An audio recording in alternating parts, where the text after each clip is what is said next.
les podcasts de femmes sur femmes et nulle part ailleurs.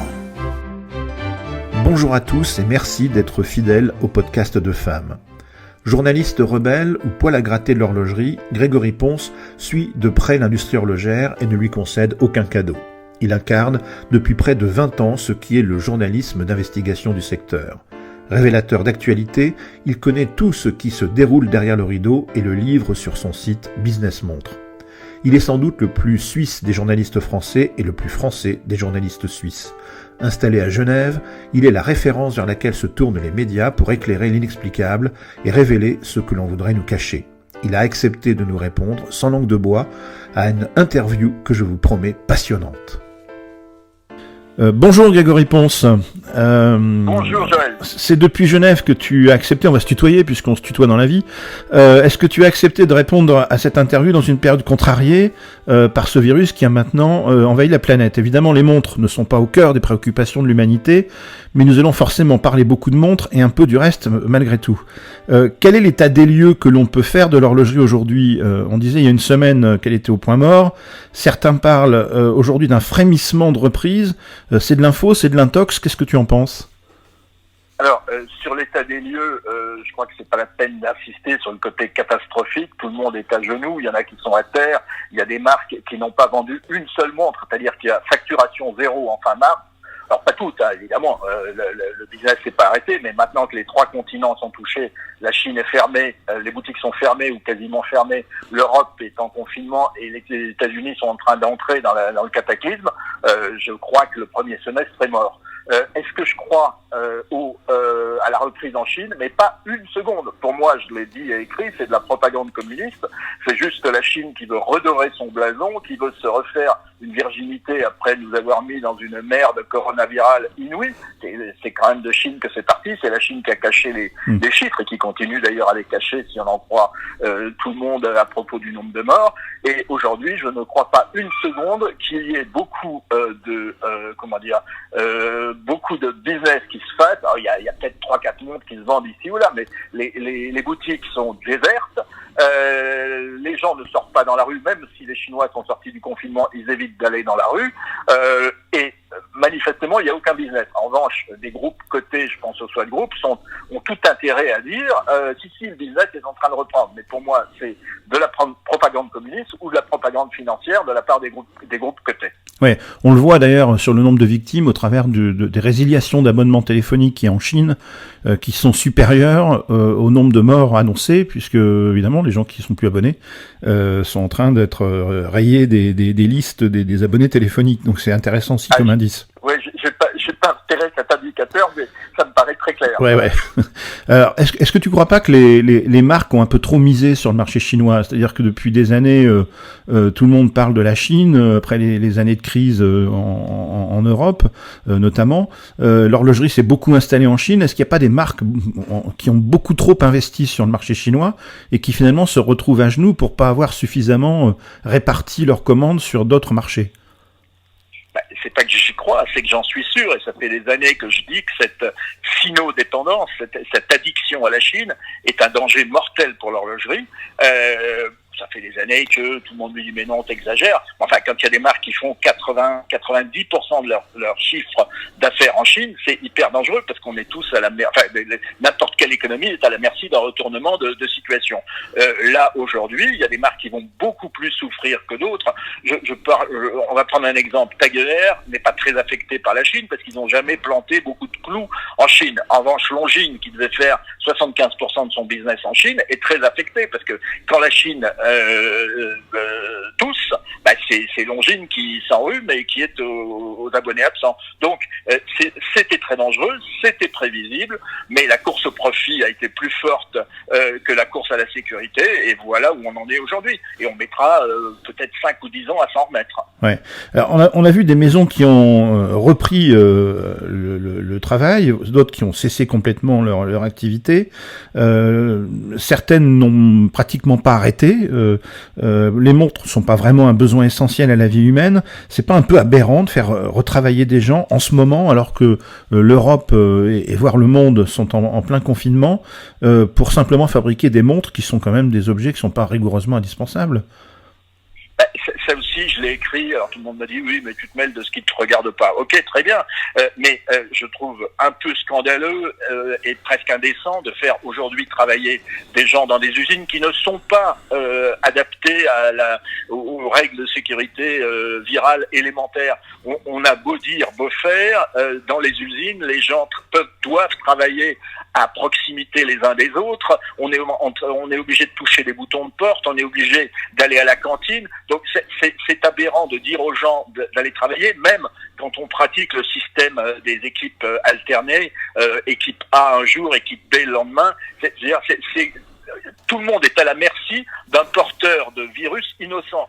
Moi, je connais dans des usines, c'est notamment le cas du Swell Group, qui a obligé ses cadres à venir à la maison, sauf quelques services qui ont pu travailler en télétravail, mais le Swell Group a obligé ses cadres à venir travailler à l'usine, et les gens sont obligés d'aller à l'usine, à l'usine, l'atelier, le bureau, appelez ça comme vous voulez, mais avec leur propre couvert, leur propre thermos de café, et tout le monde se regarde dans les couloirs parce que personne ne sait si l'autre est pas porteur à son insu du virus. Les gens prennent plus l'ascenseur, ils prennent les escaliers. C'est absolument abominable. Tout ça pour gagner 15 jours de production, alors que on sait que le Swell Group a déjà 2 ans et demi de stock de montres finies d'avance. Ouais. Donc faut pas se moquer du monde. Moi, je préfère l'attitude de Rolex qui a fermé en disant jusqu'à nouvel avis, on verra plus tard. Pareil pour Patek Philippe, pareil pour Audemars Piguet, pareil pour plein de maisons. L'obstination du Swell Group, je trouve ça plus que suspect. Tout ça pour faire des montres donc que personne n'a vraiment ne pense à acheter. C'est peut-être pas qu'on n'en ait pas envie. C'est pas le moment. C'est pas le moment de faire des bijoux. C'est pas le moment de polir des verres de montre. C'est pas le moment de polir des bracelets. Enfin, on a autre chose à faire dans la vie. Et surtout, ça j'en ai fait un cheval de bataille depuis quelques jours, on pourrait reconvertir ces ateliers, tant qu'à les faire bosser, s'il s'agit de les faire bosser, en production d'équipements médicaux, alors que ce soit des composants de respirateurs ou des respirateurs entiers. On a vu récemment que les équipes de mécanique de chez Mercedes avaient mis au point une espèce de respirateur artisanal de campagne qui donne apparemment déjà des résultats fantastiques en Angleterre. Pourquoi on fait pas ça? Pourquoi l'horlogerie ne se mobilise pas? Moi, j'ai parfois du mal à comprendre, alors que je sais que ce petit peuple horloger, cette communauté horlogère, ce sont plutôt des gens généreux, qui ont la main sur le cœur, qui sont enthousiastes et qui seraient prêts à aller travailler si c'était pour la bonne cause. Ouais, mais tu crois que c'est vraiment facile de reconvertir l'industrie horlogère, même temporairement, en respirateur, en appareil comme ça? Je dis pas que c'est facile, je dis que c'est une question de volonté. L'exemple des équipes de Mercedes, je crois que c'est en Allemagne, qui ont mis au point ce respirateur, ça prouve qu'en quelques jours, avec de l'intelligence, on me dit que les horlogers sont intelligents, profitons-en, on me dit qu'ils sont créatifs, profitons-en, on me dit qu'ils sont très habiles de leurs mains, profitons-en. On a un fantastique potentiel industriel. En ce moment, il y a plusieurs milliers de robots d'usinage qui ne servent à rien, qui sont recouverts par des housses et on a juste tiré la prise. Il suffit de remettre la prise, de mettre un peu d'ingénierie dessus, et puis je dis pas que ça va être facile, je dis pas que c'est idéal, mais on est en confinement pour au moins un mois, c'est-à-dire au moins jusqu'à la fin d'avril, voire jusqu'à la mi-mai, voire jusqu'à la fin mai. Et ça veut dire qu'on a largement le temps d'aider à l'effort de guerre contre le virus. On a largement le temps de contribuer à cet effort collectif. Je dis pas que c'est facile, j'en sais rien, je suis pas technicien, c'est pas mon métier, mais je dis qu'on doit au moins essayer. Il y a des manufactures qui ont donné, j'ai donné des exemples, des gens qui fabriquaient des bracelets, qui ont donné la totalité de leurs gants, de leurs lunettes, de leurs charlottes, de leurs blouses aux hôpitaux. C'était le cas à Besançon avec la société SIS. Mais c'est formidable. Mais on l'a entendu. On l'a entendu de sous-traitants, mais on l'a pas vraiment entendu des grandes maisons horlogères. Ça, il y a un peu un silence abyssal là-dedans de la part des grandes maisons d'horlogerie.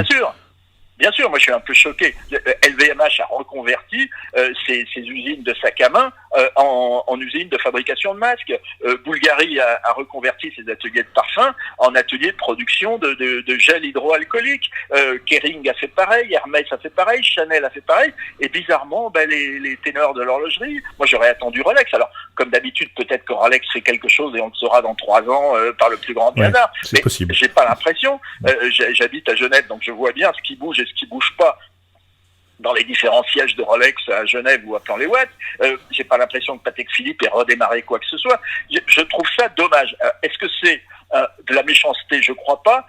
Ces gens-là, la fondation Wilsdorf de Rolex est très généreuse, donc il n'y a pas de raison qu'elle soit pas généreuse sur ce coup-là. C'est peut-être simplement un manque d'imagination. Et c'est pour ça que je m'efforce de donner des coups de pied dans la fourmilière en disant mais faites quelque chose, bougeons-nous le cul tous ensemble. Alors on sait depuis des mois que certaines maisons ont vécu plus durement que d'autres la crise de Hong Kong, qui était quand même une des crises récentes qui a affecté l'horlogerie, et maintenant elles vivent celle du coronavirus. On sait, alors ça se dit, il y a une rumeur qui veut que certaines maisons soient quasiment à vendre, voire les pôles horlogers de certains groupes. Qu'est-ce que tu en penses de ça ? C'est une réalité ? Il y a des groupes du luxe qui aujourd'hui seraient prêts à se séparer de leur pôle horloger ? Tout dépend. Il y a de tout, comme toujours. Que le paysage horloger soit fracassé comme après un tremblement de terre, c'est assez évident pour tout le monde. Il y a des maisons qui s'en tirent mieux que d'autres. Il y en a qui s'en tirent bien plus mal que d'autres. Est-ce que, par exemple, Breguet est dans un état de décomposition avancé? Est-ce que ça veut dire que le Swatch Group va vendre Breguet? Ça m'étonnerait fort. Chez Kering, en revanche, le pôle horloger est pas vraiment flambant neuf, et il n'est pas vraiment flamboyant en termes de résultats. Est-ce que Kering a envie de continuer dans l'horlogerie et dans la joaillerie avec Boucheron, Ulysse Nardin, Gérard Perregaux? J'ai pas l'impression. Donc, à terme, de même que le groupe Kering s'était défait de la Fnac, de la Redoute, de Puma, on pourrait imaginer que le groupe Kering déconsolide son pôle horloger. Alors pour le vendre à qui, ça on verra plus tard. Mais par exemple, on va prendre le groupe d'en face, c'est-à-dire LVMH et Bernard Arnault. Lui, il aurait plutôt le cash en ce moment pour racheter des marques dont il referait des championnes du monde. Tout est possible.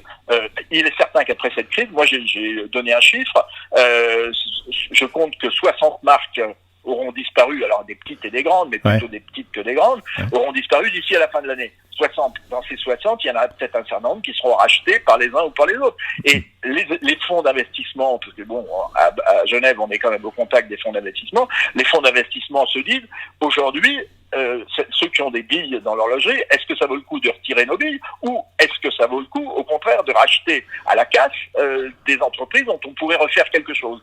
Je veux dire, toutes les options sont sur la table. L'effondrement des actions du Swatch Group, par exemple, le Swatch Group vaut à peine aujourd'hui son chiffre d'affaires à la bourse. Ouais. Donc c'est très facile de prendre une position dans le capital du Swatch Group et de forcer le Swatch Group à aller dans telle ou telle direction, à être plus rentable, à vendre ses actifs immobiliers, à vendre ses usines, à vendre pourquoi pas ses marques. Je veux dire que là pour l'instant on est tous en train d'attendre la fin du confinement, et puis après il y aura beaucoup de cash qui va circuler. Après 2008, le cash a été très abondant. C'est ça qui a alimenté la bulle chinoise, c'est ça qui a alimenté des bulles spéculatives, notamment sur les montres. Après, les gouvernements en ce moment sont en train de répandre une marée de monnaie, c'est de la fausse monnaie, mais peu importe. Donc, il va y avoir du cash.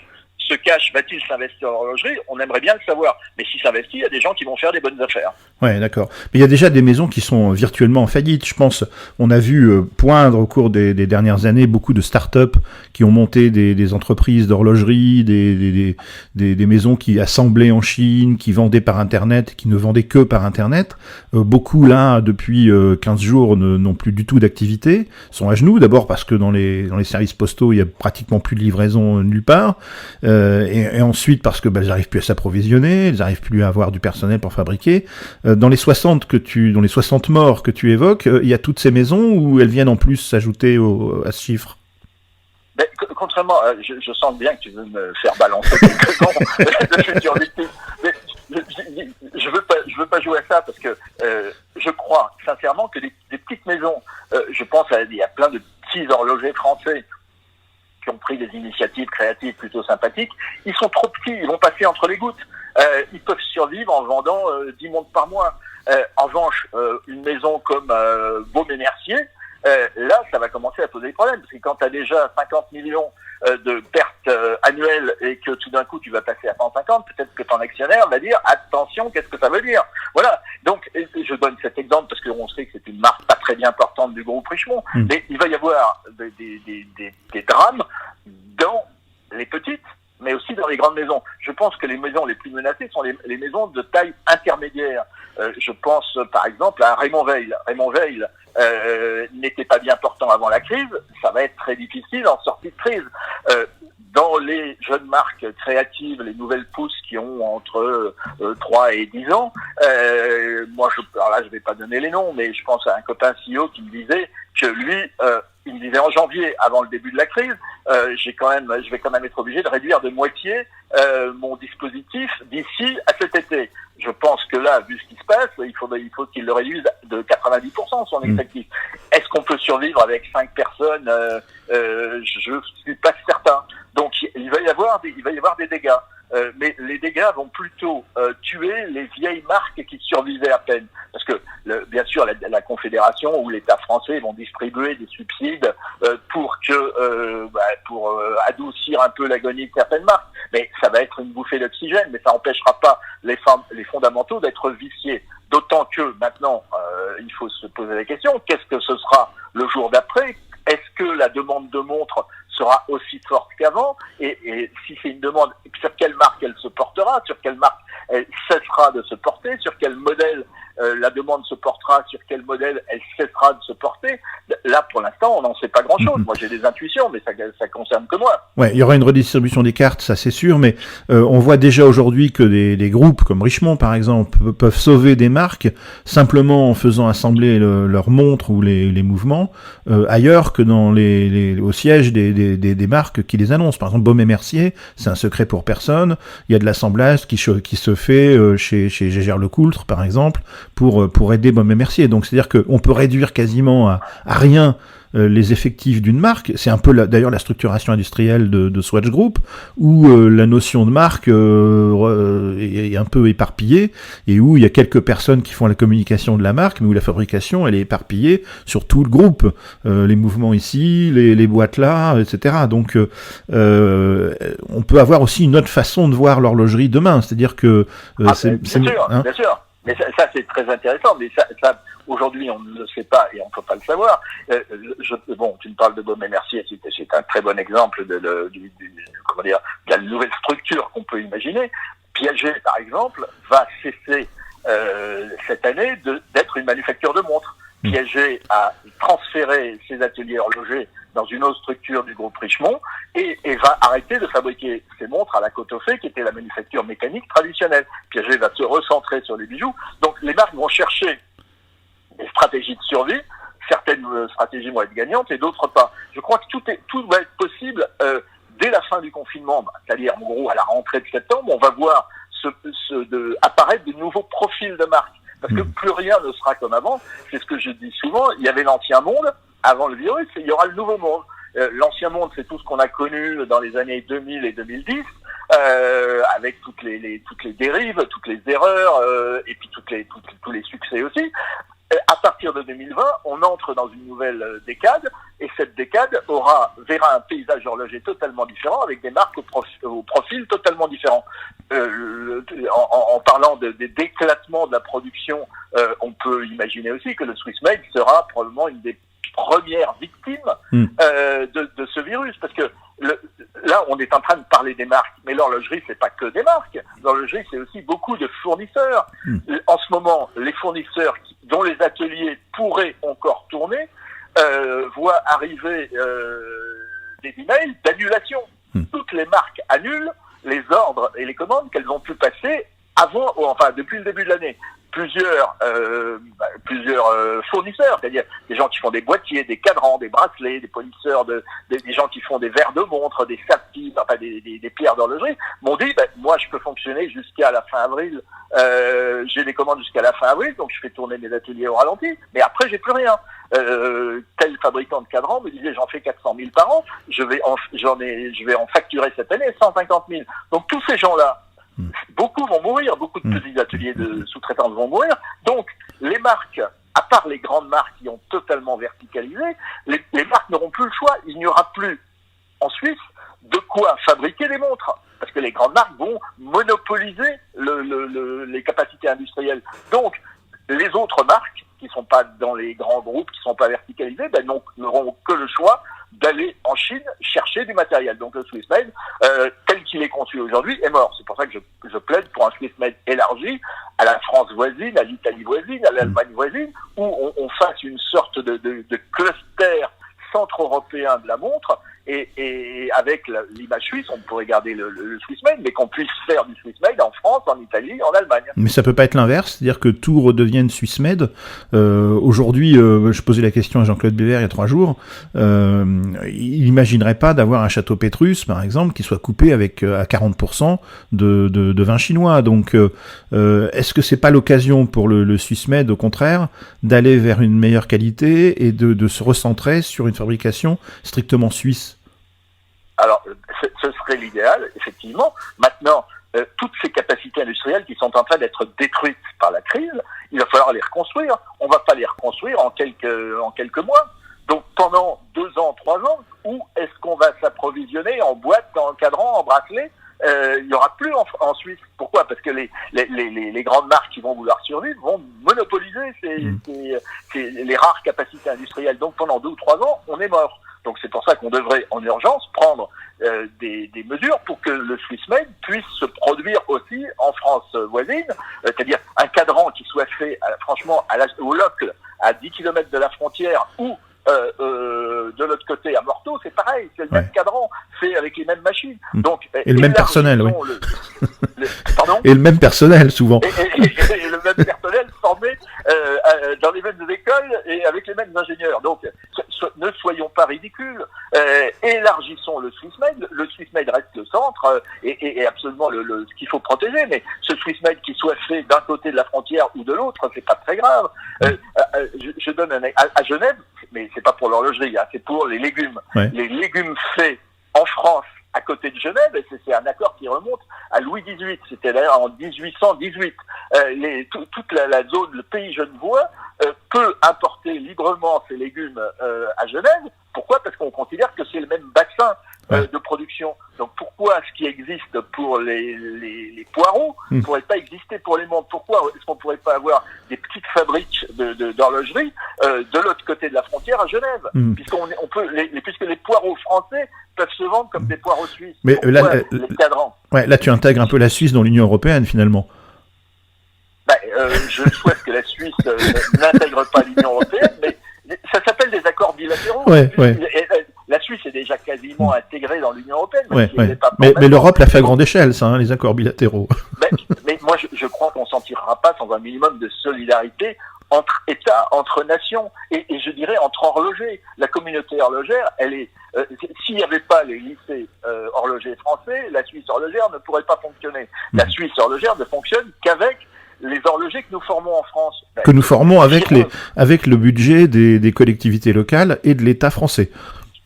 Bien sûr, et le chômage, quand la Suisse les met au chômage, c'est toujours la France qui paye. Voilà, c'est comptabilisé en France et pas comptabilisé en Suisse, voilà.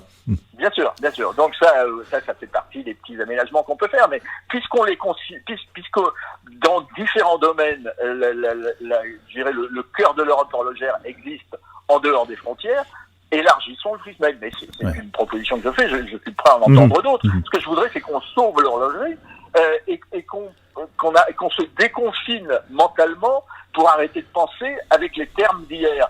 C'est bien beau de nous dire le Swiss Made doit être de plus en plus strict. Le meilleur moyen de le faire mourir, c'est de le rendre encore plus strict. Donc élargissons-le de manière intelligente. Alors au-delà des marques et des fabricants, on sait que la crise va provoquer des dommages collatéraux. Il y a notamment la presse, les blogs, les sites internet qui vivent des annonceurs horlogers. Il y a un énorme risque aujourd'hui pour que des journaux, des titres, des blogs et autres disparaissent. Alors tu vas me dire, il y en a un certain nombre dont on se passera aisément. Beaucoup de marques avaient déjà réduit les budgets pour les réorienter sur certains médias.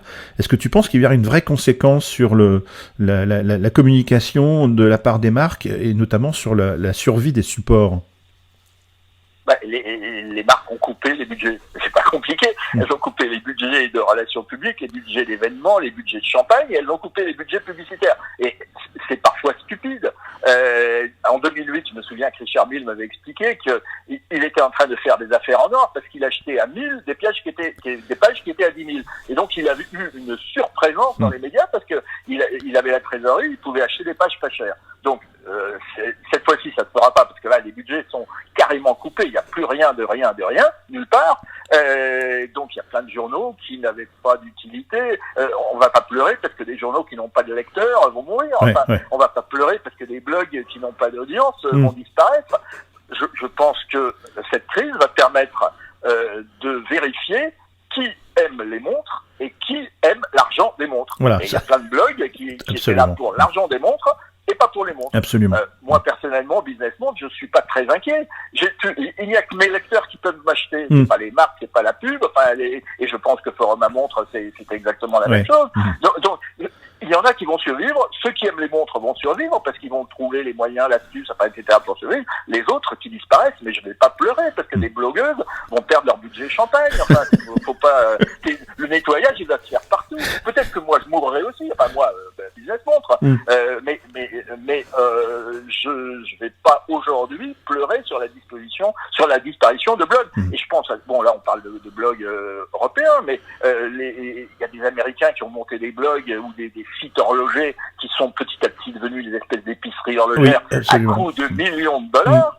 Je pense que les investisseurs qui ont mis des millions là-dedans vont pas les récupérer de sitôt. Et puis ces investisseurs, ils vont commencer à se demander maintenant, est-ce qu'ils pourraient pas être un peu plus liquides et surtout affecter les millions qu'ils ont mis dans ces super blogs ou dans ces super sites à l'achat de biens beaucoup plus durables et beaucoup moins menacés. Parce que l'horlogerie, ça va pas mourir.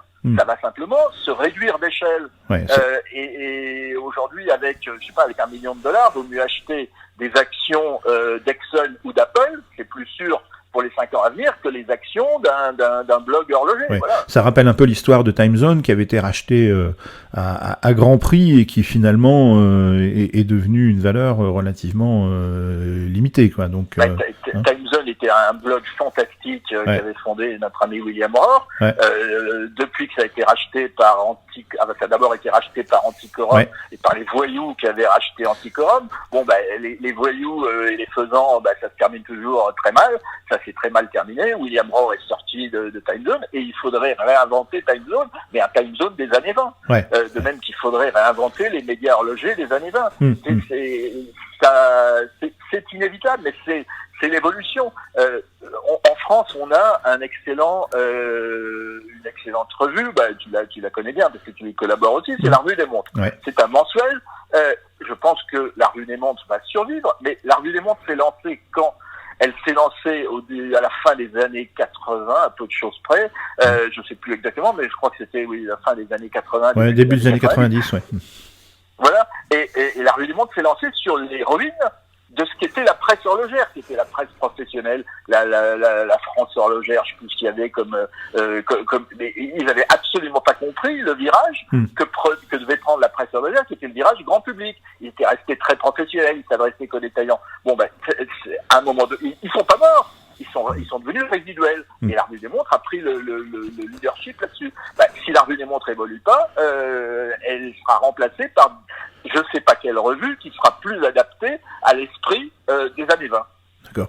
Et en matière d'horlogerie, tu penses que le haut de gamme peut s'en tirer mieux que le milieu de gamme et l'entrée de gamme? Parce qu'on va avoir un tri, je veux dire, le public, les consommateurs, ils vont aller vers certains produits. L'avenir de l'horlogerie, l'horlogerie aujourd'hui, elle est dans une difficulté qui est conjoncturelle avec la crise de Hong Kong, puis maintenant la crise du coronavirus, mais elle est aussi dans une crise structurelle où les consommateurs ont tendance à désirer occuper leur poignet avec autre chose qu'une montre. Donc, oui et non. Si on en croit, le segment qui croît le plus de 50%, voire 100% par an, c'est les montres connectées. Donc, il y a toujours quelque chose au poignet, mais c'est plus la même chose. C'est plus une montre. De même que en 1915-1930, tout d'un coup, on s'est mis à porter des montres des montres au poignet et plus des montres de poche. Donc petit à petit, les montres de poche sont devenues résiduelles. Oui. C'est exactement le même mécanisme. Oui, mais avec une différence quand même, c'est que à l'époque c'était des montres, c'est-à-dire que le seul objectif qu'on avait en portant une montre, soit une montre de poche, soit en faisant passer au poignet, c'était d'avoir l'heure. Aujourd'hui, l'heure n'est plus forcément la préoccupation des gens, des consommateurs. C'est-à-dire que ils portent au poignet un outil qui leur donne leur état de santé, la qualité de l'air, leur température, le nombre de pas parcourus dans la journée, qui leur rappelle les commissions à faire, qui leur donne les rendez-vous, etc. C'est un autre objet, c'est-à-dire que on appelle ça montre, mais c'est plus une montre qui donne l'heure, c'est un objet, un outil qui fait autre chose. Oui, toi, je sais que tu n'aimes pas définir les montres connectées comme des montres. Pour moi, c'est des montres. Ça se porte au poignet, ça occupe la place d'une montre. Donc, tu peux appeler ça comme tu veux, mais c'est de la montre. Et je pense que après cette crise, les montres de santé vont devenir encore plus importantes. La valeur santé est aujourd'hui supérieure à la valeur précision horaire. Précision horaire, n'importe quel téléphone le fait. Donc la montre la montre bracelet traditionnelle va devoir se transformer. Et sa place a été partiellement prise par les montres connectées. Mais c'est un débat un peu académique, montre pas montre. Je pense que la montre traditionnelle, celle qui fait que donner l'heure, n'est pas morte, mais il faut qu'elle se transforme à travers les valeurs dont elle est porteuse et le sens de ce qu'elle exprime. Bon, ça on pourrait en reparler, mais par rapport à tes questions initiales, est-ce que le haut de gamme va souffrir, le moyen de gamme, le bas de gamme? Moi, je crois plus du tout à cette segmentation par prix. Je crois à la segmentation par niche. Même une marque comme Rolex peut devenir une marque de niche. Alors, ce sera une marque de très grande niche. La niche, c'est pas forcément une taille, mais la niche, c'est un écosystème hyper spécialisé dans lequel tu es parfaitement adapté. Je pense que Rolex est une niche, sera dans l'avenir une niche particulière. Mais je pense à Rolex, mais ça peut être aussi de Béthune, ça peut être aussi MBNF, ça peut être aussi Icewatch. Icewatch est dans une niche, même si ça fait 1,5 million de montres par an, c'est une niche. Mais il faut simplement que dans chaque niche, les marques soient les plus adaptées, les plus dominantes possibles, les plus signifiantes et je dirais les plus consistantes. Et c'est comme ça que va se refaire le marché. Je crois à la survie de quelques grandes marques. Bon, on parle de Patek, on parle de Rolex, mais aussi à la survie d'une myriade de petits satellites, de petits astéroïdes qui seront tous hyper spécialisés, hyper pertinents et hyper séduisants pour une petite tribu à travers la planète. D'accord. Mais tu penses pas que les marques vont devoir se repenser et passer davantage par Internet pour se vendre? Parce qu'on a vu les réseaux de distribution de tout un tas de marques, que ce soit Rolex ou d'autres, se réduire au cours des 10 dernières années de manière drastique. Est-ce que tu penses pas que finalement les marques après la crise vont aller vers une autre forme de diffusion de leurs produits et peut-être encore réduire les réseaux de distribution dont on a vu qu'ils finalement ils leur servaient pas en période de crise. Ce qui se vend encore, c'est un peu Internet, mais autrement on vend plus rien. Et puis les détaillants sont fermés, c'est pas un commerce essentiel. Et dans le monde entier, tous les détaillants ou les points de vente physiques sont fermés. Est-ce qu'on va pas aller vers, au contraire, une expansion du commerce par Internet, y compris pour le haut de gamme qui jusqu'à présent s'était un peu éloigné de ce mode de diffusion? Je crois que nous vivons une période de vaporisation. Il y avait un élément relativement stable qui était l'horlogerie telle qu'on l'a connue, l'horlogerie de l'ancien monde. Ouais. Et là, la chaleur du virus a tout vaporisé. Donc il y a des atomes de flotte un peu partout. Je pense qu'après la crise, les marques vont aller là où elles pourront. C'est-à-dire à la fois dans le physique, à la fois dans le digital, à la fois dans l'éphémère, à la fois dans la réunion Tupperware, dans le one-to-one. Je pense que l'opportunisme va être de rigueur parce qu'on ne sait pas quel sera le mode de distribution dominant dans les 10 années qui viennent. Donc, tout le monde va tout essayer. Maintenant, c'est vrai que cette crise va donner, peut-être pas le coup de grâce, mais un sérieux coup derrière les oreilles de nos amis détaillants. C'est fort dommage, mais bon, ça fait quand même 20 ans qu'ils se goinfrent avec des marges hallucinantes. Ouais. C'est-à-dire 50% de marge sur une montre en moyenne, même si c'est parfois que 30%, c'est énorme. Et les concessionnaires automobiles n'ont pas ça. Donc, il faudrait qu'on revienne tous à des marges, mais on va pas refaire les histoires de l'horlogerie. Les détaillants vont pas disparaître. Je pense pas. Il y en a qui vont rester, encore une fois, qui seront dans des niches, avec des niches de clientèle, avec des niches de marques, mais au lieu de représenter 90% de la distribution horlogère, ils en représenteront peut-être que 10%. Et puis 10% se fera en digital, et puis 10% en boutique éphémère, et puis 10%... Tout est possible. Quand tu as lancé Forum à montre, il y avait que 2 possibilités pour distribuer des montres. les détaillants multimarques et les boutiques monomarques. Oui, ouais. Aujourd'hui, il y a 15 ou 20 possibilités différentes. Donc voilà, place à l'imagination et que le meilleur gagne, on verra bien. Ouais. Il y a des détaillants qui vont survivre, Alors, d'autres pas. A priori, le vintage semble un peu moins souffrir de la crise. Enfin, on voit que les ventes continuent relativement bien. À ton avis, c'est le moment d'acheter ou de vendre ? Bonne question. À titre personnel, il y a eu une vente aux enchères il n'y a pas longtemps faite par Antiquorum et Romaria. Vente en ligne, en confinement, avec sans la salle, juste en ligne, mais avec quand même une petite salle. Donc c'était assez compliqué, c'était assez rigolo. Le gars qui tenait le marteau était pas très marrant, il est pas très actif, donc la vente était un peu triste, mais on y a fait des très bonnes affaires, on y a battu des records du monde. On y a fait des bonnes affaires en termes d'achat. Moi, j'ai acheté une petite quartier baignoire, voilà. On y a fait des bonnes affaires et en termes de records du monde, il y a des gens qui ont trouvé là des zones marpillées, par exemple, qu'ils ont payé très cher parce que elles étaient rares. Donc, le marché du vintage n'a pas disparu.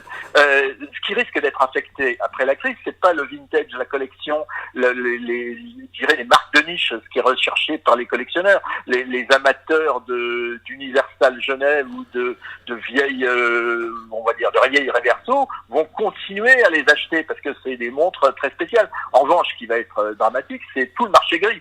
C'est-à-dire les montres qui ont moins de 10 ans, qui sont très abondantes, quand les marques et qui sont surstockées un peu partout, quand les marques vont devoir commencer à balancer leur stock parce qu'elles n'auront pas le choix.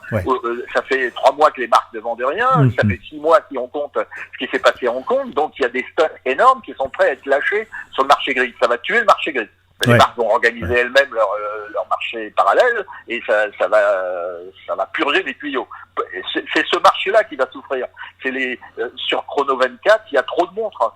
On le voit manifestement. Donc là, ça va faire mal. En revanche, la collection, la niche, j'ai pas l'impression que les prix des Pepsi et des Daytona est réellement baissé sur le net. J'ai même l'impression que ça s'est plutôt stabilisé à la hausse. Voilà.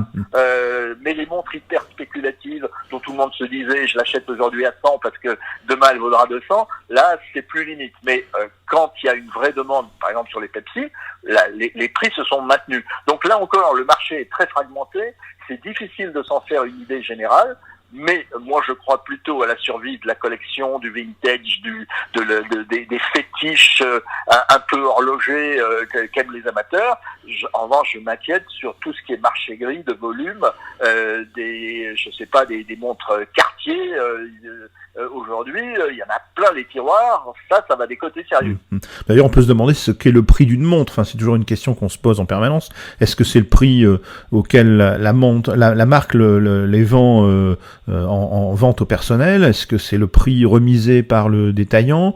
Est-ce que c'est le prix auquel le détaillant la paye? Est-ce que c'est le prix de la montre en solde? Est-ce que c'est le prix du catalogue?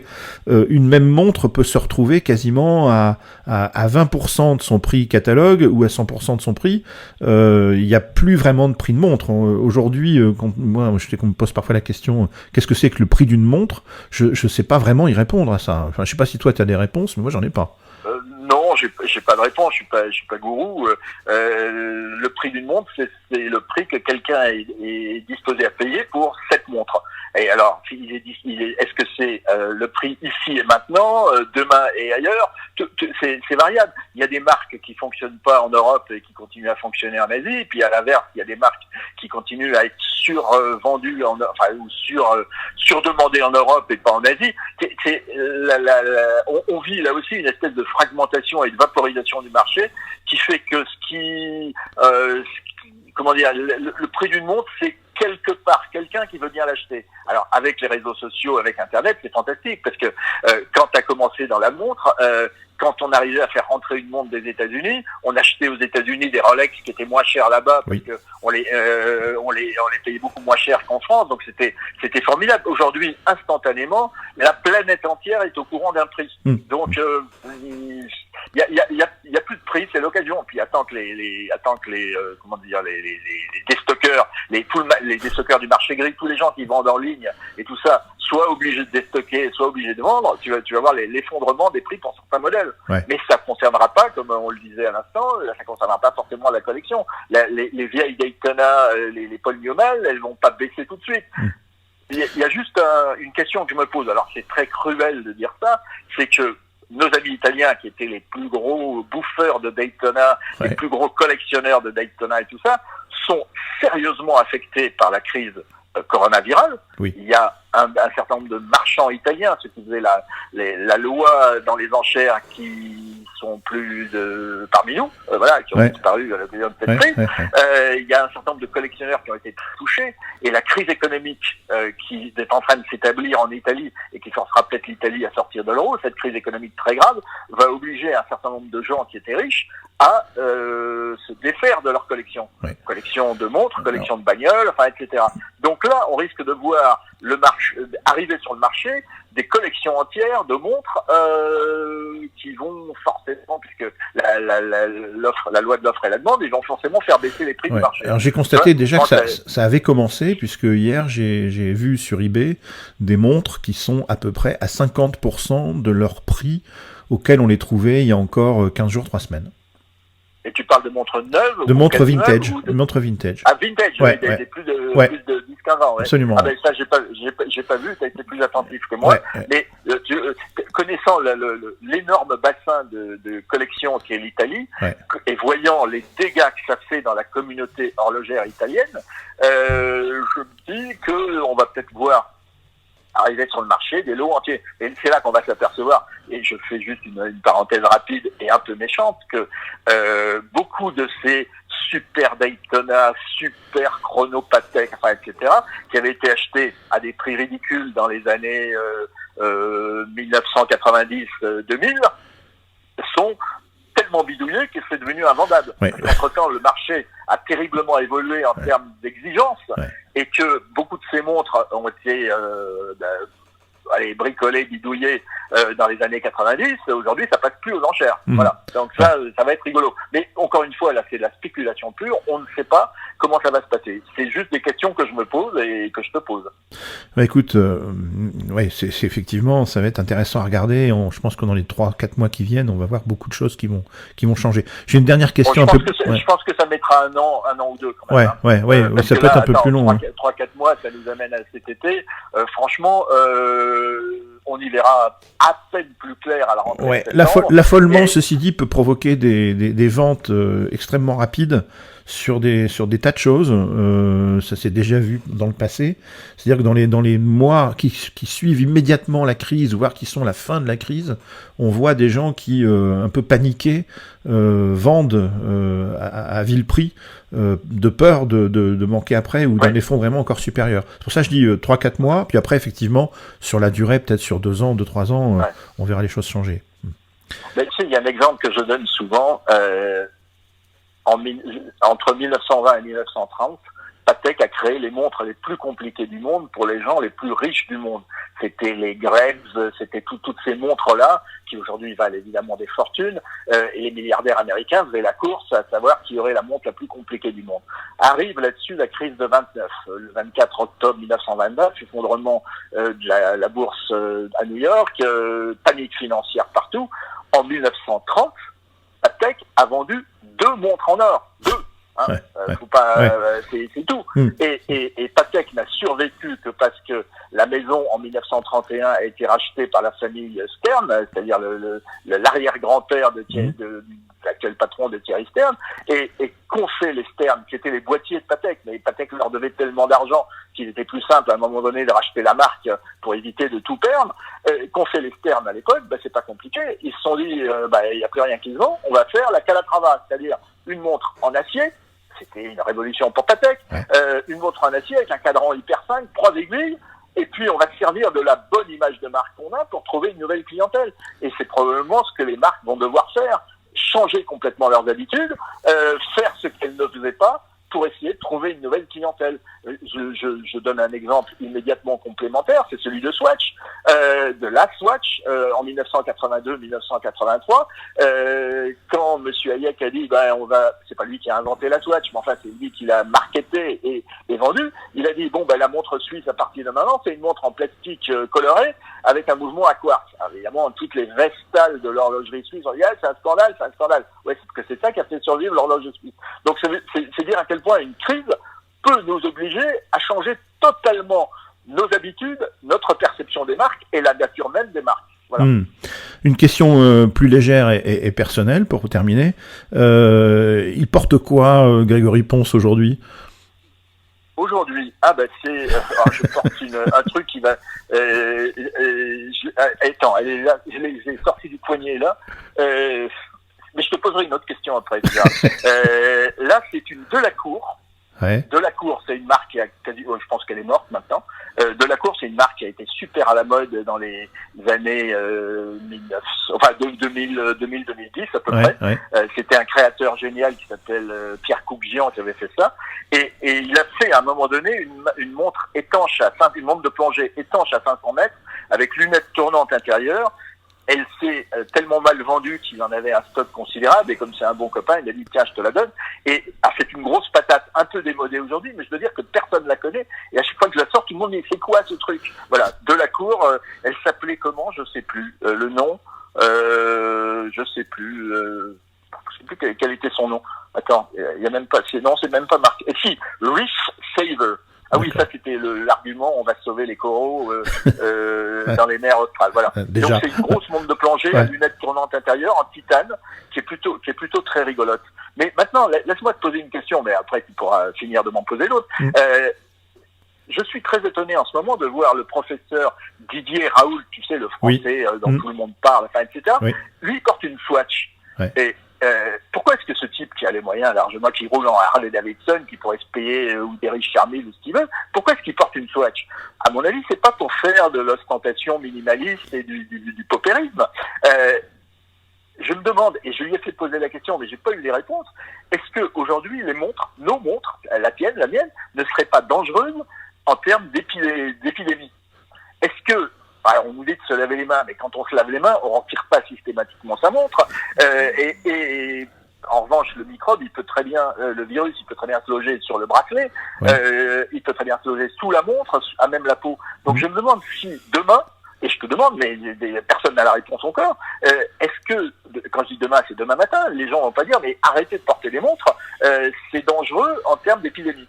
Tu vois la question ? Oui. Surtout pour celles qui émettent des ondes et qui sont connectées.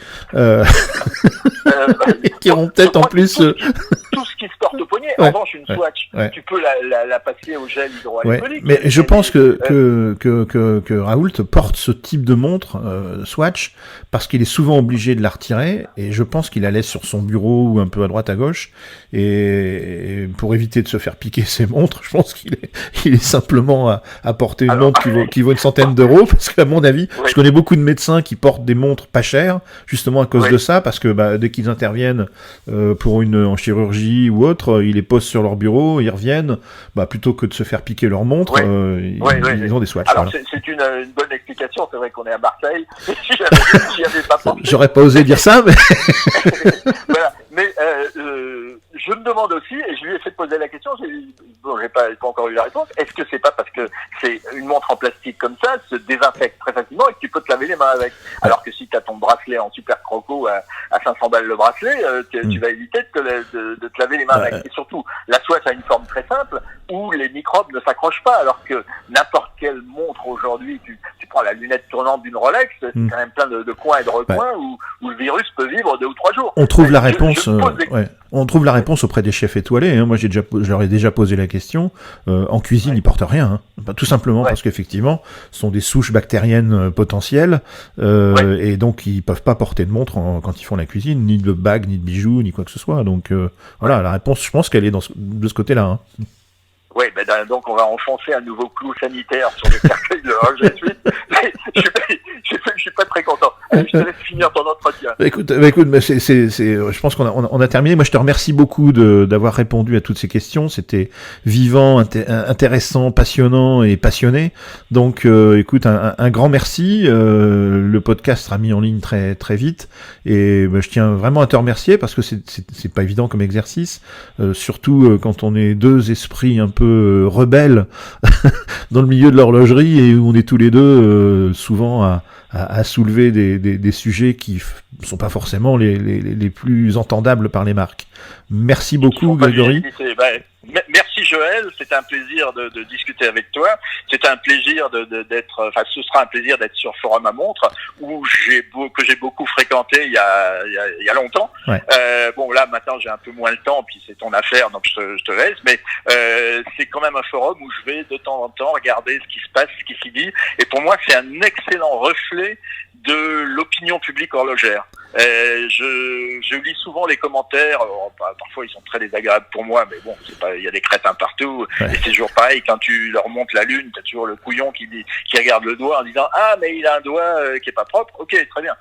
Mais je trouve qu'on y entend un écho qu'on ne trouve plus jamais sur les autres blogs ni dans les revues horlogères, et c'est très précieux pour savoir comment réagissent les gens. Ouais. Voilà. Écoute, merci beaucoup. Merci beaucoup Joël. Merci à toi et puis à très bientôt. À très bientôt et porte-toi bien, protège-toi de ce virus, qu'on puisse après tout ça fêter ensemble le renouveau.